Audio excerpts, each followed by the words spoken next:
शिक्षा उस शेरनी का दूध है जिसने पिया है उसने दहाड़ा है। शिक्षित बनो, संगठित बनो। डॉक्टर बी आर अम्बेडकर साहब जी ने कहा था, लेकिन पढ़वा लिखवा तब है। विद्यालय में आए से, बैठे से, भोजन ले से शिक्षा नहीं मिलत। शिक्षा के लिए परिश्रम करना पड़ता है। परिश्रम से ही सब।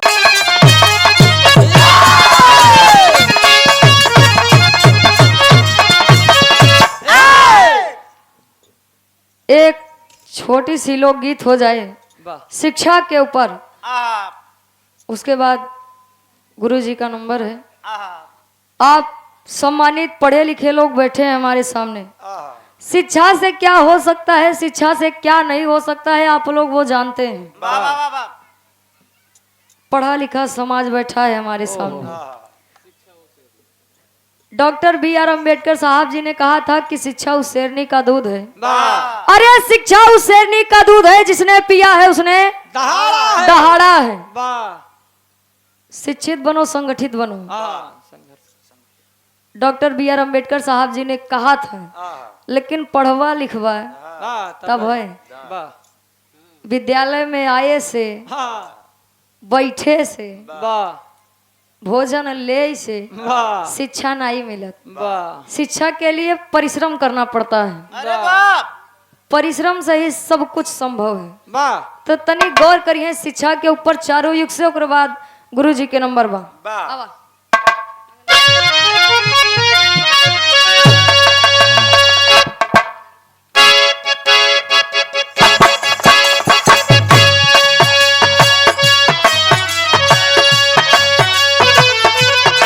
क्या बात है।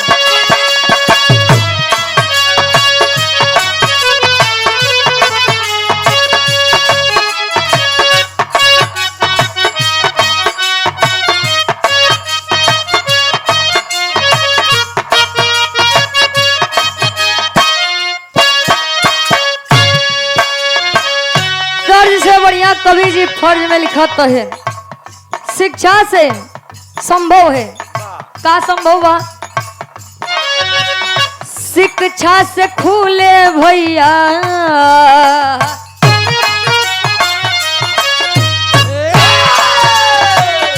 शिक्षा से खुले भैया ज्ञान के नयनवा। शिक्षा से खुले भैया ज्ञान के नयनवा का सुनिला बखनवा शिक्षा के।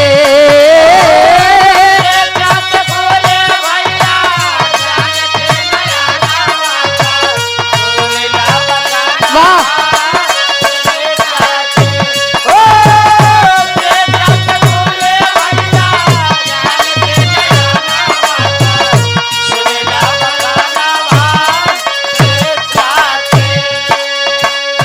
शिक्षा से खुले भैया ज्ञान के नयनवा सुनीला बखनवा शिक्षा के। पहला शिक्षा के प्रमाण देते हैं कवि जी सतयुग से। कैसे?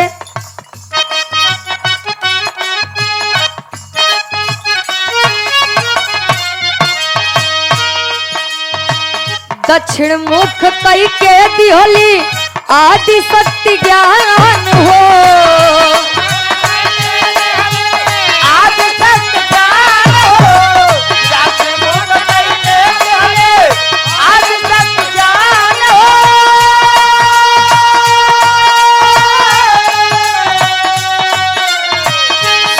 ब्रह्मा विष्णु भइले देखा सुजान हो।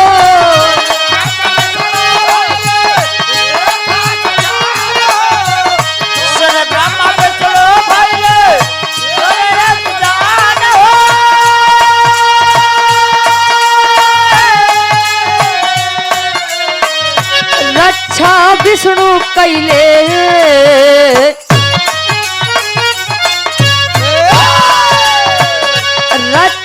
विष्णु कैले ब्रह्मा जी रचनवा।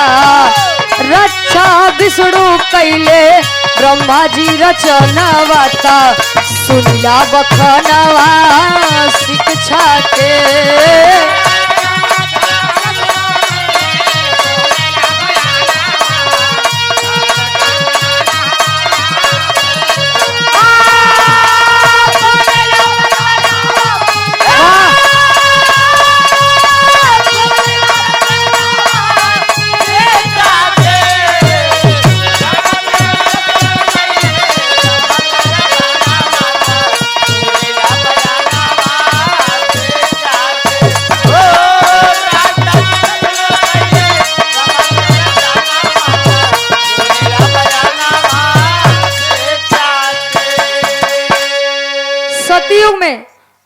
शक्ति ने ब्रह्मा और विष्णु जी को शिक्षा दिया।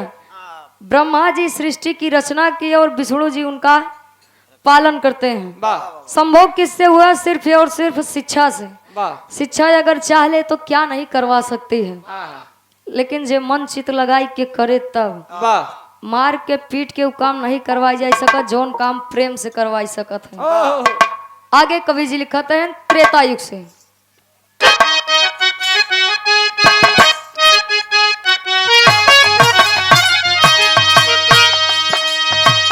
विश्वामित्र राम जी को शस्त्र सिखाए,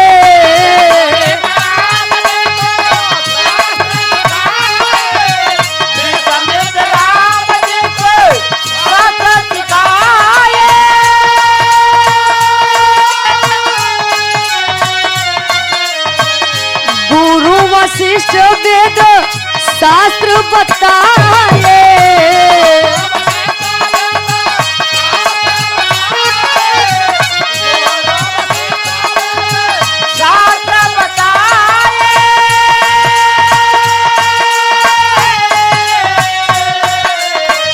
होई के परांगत कैले रावण के बधनवा, होई के परांगत कैले रावण के बधनवा, ता सुनिला बखनवा शिक्षा के।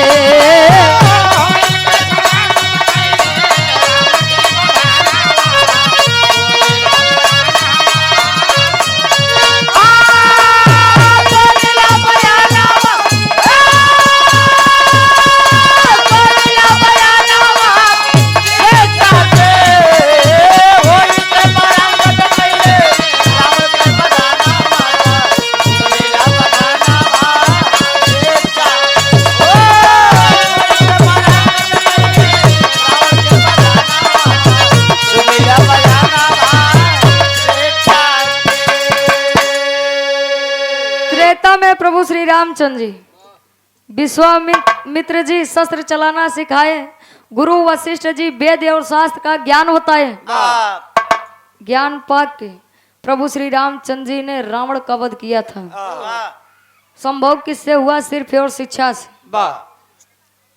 शिक्षा आज तो बहुत ही आसानी से मिल जाता है, काहे से कि हर एक गार्जियन अपने लड़का के पढ़ावे चाहता है, लेकिन पहले के शिक्षा बड़ा गाढ़े से मिलत रहा। और शिक्षा के महत्व का रहा नहीं, काका दादा लोग बहुत अच्छे से जानत है। 2-4-6 किलोमीटर पैदल जात रहन पढ़े खातिर, शिक्षा ग्रहण करे खातिर। आज तो देखा था घरे से निकला नहीं स्कूल ओमा नहीं ठिकात बा तो अगले में जाए। इंग्लिश मीडियम वाला सिस्टम देखा था चलता ही बा, लोग सरकारी में नहीं पढ़ावे चाहते हैं अपन गधे में। आगे कवि जी लिखते हैं द्वापर युग से।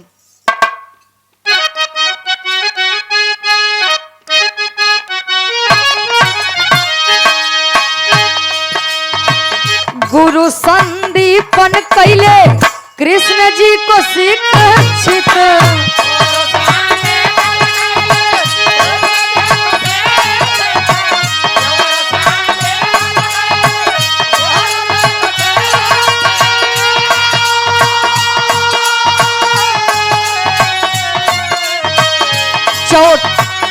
चौसठ कला में कुशल फल पाए छित,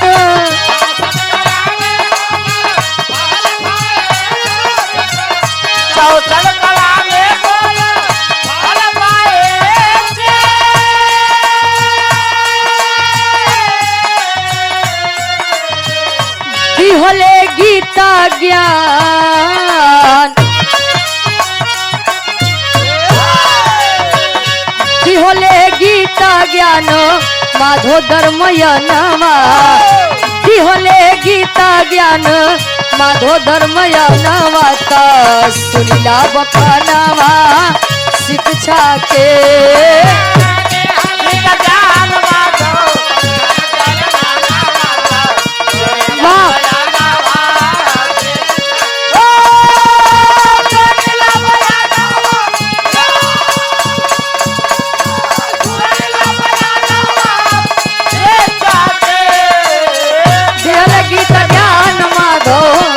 धर्मया नवा सुनीला बखानवा शिक्षा के।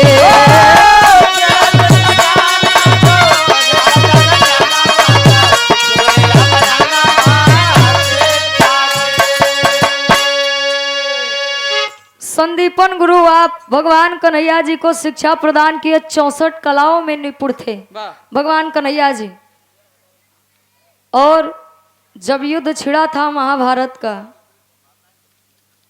आप आदरणीय परम सम्मानित श्री राम आधार यादव जी प्रधान साहब रस्तीपुर रानीगंज की पावन धरती से 101 रुपए का महान आशीर्वाद, और आप आदरणीय श्री अवधेश कुमार यादव जी राजापुर की पावन धरती से 101 रुपए का महान आशीर्वाद, लल्लन प्रसाद यादव जी दरियापुर कोट की पावन धरती से 101 रुपए का महान आशीर्वाद।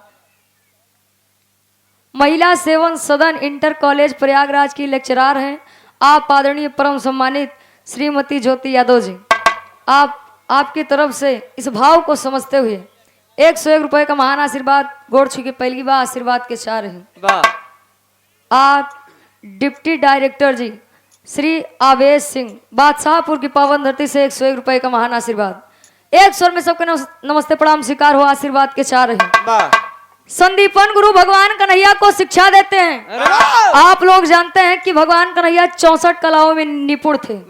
जब महाभारत का युद्ध छिड़ा था, भगवान कन्हैया जी रण में गीता का ज्ञान दिए थे अर्जुन को, और आज भी वह ज्ञान मौजूद है। लोग गीता को साक्षी मान करके सत्य बोलते हैं।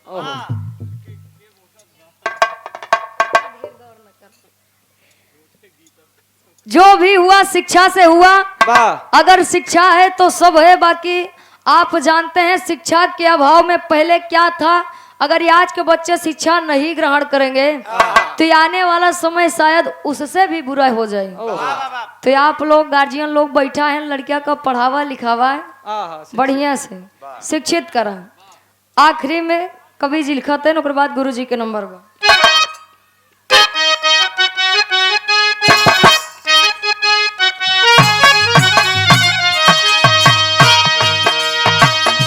खाया तू भले भैया कमाए करोटी, खाया तू भले भैया कमाए करोटी, खाया तू भले भैया कमाए करोटी।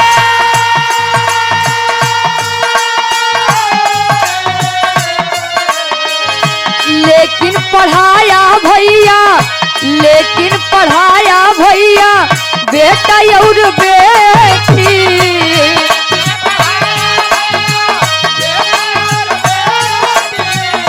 लेकिन पढ़ाया भैया बेटा और बेटी।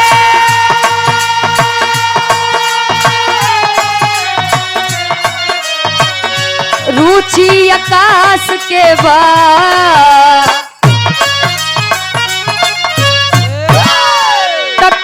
रुचि आकाश के बाद इहे कथनवा,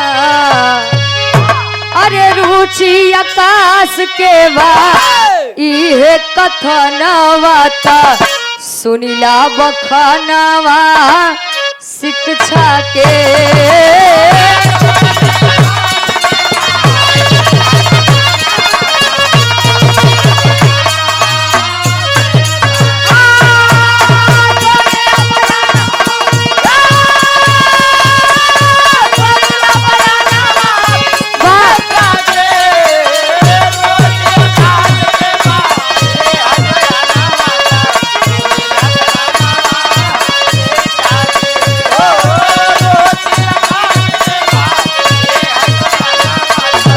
सुनीला बखानवा शिक्षा के।